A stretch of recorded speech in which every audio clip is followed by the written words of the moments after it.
Well, Dan, our stage manager just said it off camera, and I don't think there is a better word to quantify what you did than gangster. I can't even imagine what today was like. What made you reach out to Hunter and say, I want this opportunity? To be honest, they reached out to me. I was on the table. I had maybe 7 missed calls. I was getting a massage. I worked out this morning. I did heat acclimation. I was in the sauna. And I had literally 5 missed calls from Ali. He doesn't even manage me. Hunter. My mom, because Ali was calling my mom, and Savannah, and everyone's calling me. They're like, why is Ali calling? And finally I give him a call back, and they're like, do you want to fight tonight? And I didn't even think twice. I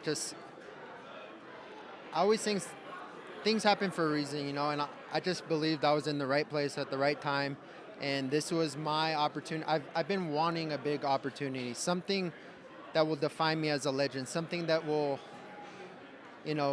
make me great in a way. A story I could tell my kids, my grandkids, and they called me and there was no question, and I said yes, and I got paid. Yeah, and I'm so glad to hear that, Dan. Certainly deserving of it. How familiar were you with Diego's game? I know that you guys really cross paths sometimes in the UFC Performance Institute. He told me a couple of minutes ago you even might DM one another after your fights. But in terms of the threats that you might encounter in the octagon, what were you aware of prior to stepping in there? I'm a big fan of Diego. I've watched him come up. He's very skilled, he's very talented, and he has a very bright future ahead of him. I knew we would probably cross paths one day, so I study everyone. I study everyone in the division, and I'm a student of the game. I'm always trying to grow and get better, so I try to watch everyone, especially guys like Diego, who's a rising star. And I saw this as a moment to capitalize, and minor adjustments, we win that fight. Props to him. He did a great job. I know he dealt with a lot of stress and anxiety this week, and we went out there and saved the show. Yes, you certainly did. If you could do it again, Dan, what would go differently this time around? You two, by the way, were throwing such insanely hard shots at one another, especially for guys who fight at 145. We were sitting octagon side and the noise was wild. But to say that again, what would you like to do differently should you ever face him once again, or if you got a redo?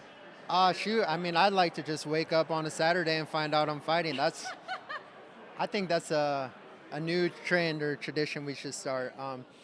Just feels good, you don't have to really go out there and think about it too much. You just show up and you fight. You do what you do every day. Obviously, studying. I am someone who studies a lot of tape and studies my opponents to create a game plan. But on 4 hours notice, there's no time to game plan. It's trusting your instincts, trusting in your intuition, and make those reads in the moment. And that's what I did. And I had success, but we'll get it done next time. It was very gladiator-esque of you. Dan, before I let you go, you were scheduled to fight on July 20th. The commentary booth kind of alluded to it. Well, I don't think he's going to. Well, maybe he will. What does the summer, what does the fall maybe look like for you? Is that a fight you still want to have, or is there something down the road that you've got your eye on, or someone?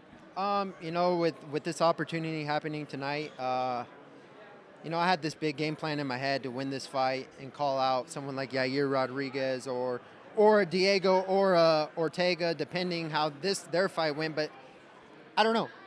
I'd love to fight at the Sphere. It seems like an insane spectacle, and I just want to be a part of that, and I think I earned it. No, I absolutely think you did. And I also have to say, because I haven't seen you in person, congratulations on the new addition to the family. So this is really beautiful. I know you've got 2 gorgeous kids to go home to and your wife, Savannah. I hope that there is celebration in what you were able to do tonight. Dan, thank you for your time.